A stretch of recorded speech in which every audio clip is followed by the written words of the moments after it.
But what we also did was in both of the stores, we used a workforce development grant and we hired managers. So that's how we got our first manager. So we use an on-the-job training workforce development grant. We already knew he had the experience, and we're like, well, we need help with cash flow. How can we get him, pay him a little bit more? And so we used a grant that allowed us to get reimbursed up to maybe like 500 hours of his pay. Whoa. Yeah, yeah. So I would tell people you need to look at it, right? And talent nowadays is hard, and usually people are going to be pushing no matter what industry they are in for a higher salary. So if we could use something like a workforce development grant and maybe get some money back, that's going to help you out. Also, they help you find people, right? Yeah. They might give they might give you a job aid person, or they'll be able to go, like if you're in the service business, you need certain trades people. They might be able to have they might have people ready or apprenticeships that they're already training in that pipeline. Interesting. So people are not that are thinking about those opportunities also. Yeah. Like we got a grant to train our managers.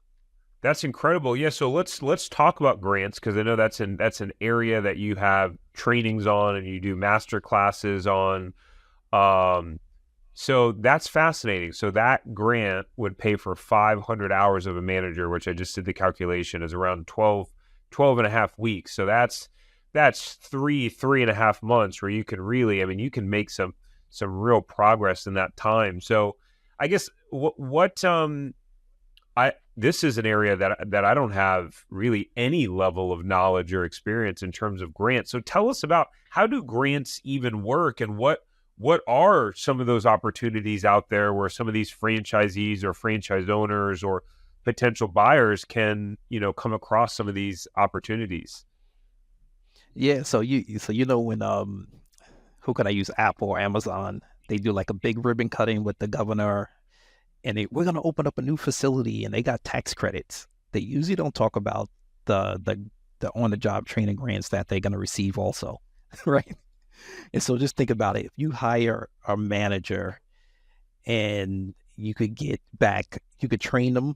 Well, it's called on the job training, so they're working for you, right? And the Department of Labor training, if you get them approved before you hire them, and they give you an on a job training grant, they will reimburse you up to a percentage of their salary, right, or their hourly rate. And so you're how they look at it is that you're helping somebody get a job, you're upskilling them, and then hopefully you're going to keep them after the on a job training grant. And so I use it also as like my probationary thing, right? We have a chance to check each other out. I get some funding to help me with my cash flow. Um, and this person was trained already at our first one, but we were bringing on new equipment. And so I said, he needs to understand the new equipment that we're going to be using in our store. And that's how we got it approved, even though he had experience. And so, let's take, for instance, I think I was talking to someone, they're about to start a insulation foam, right?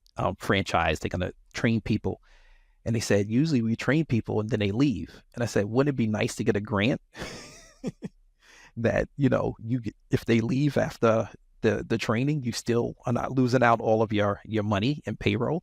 And I said, you need to start thinking about that. So you should be contacting your local Department of Labor Training Business Center, and they will have a business service person that will walk you through the program. Wow. Was that Nate?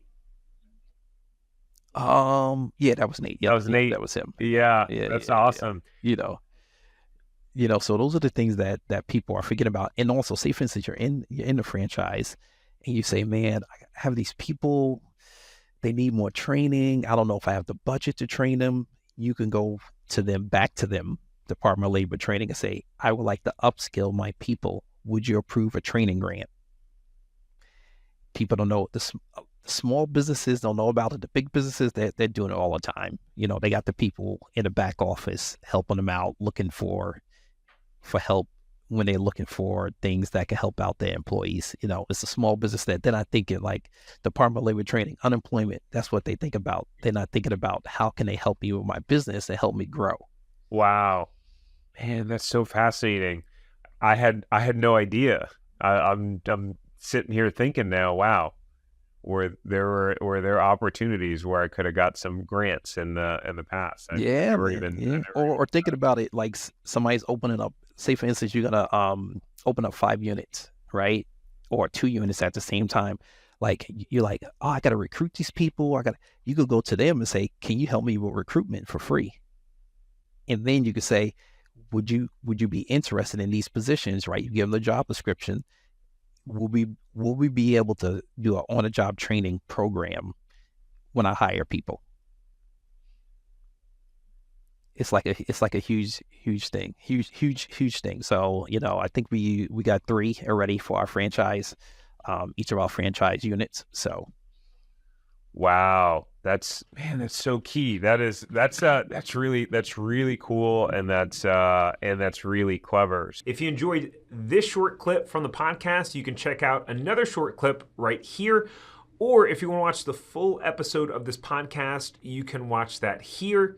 And remember, knowledge is not power. It's applied knowledge that's power. Take care. Have a great rest of your day.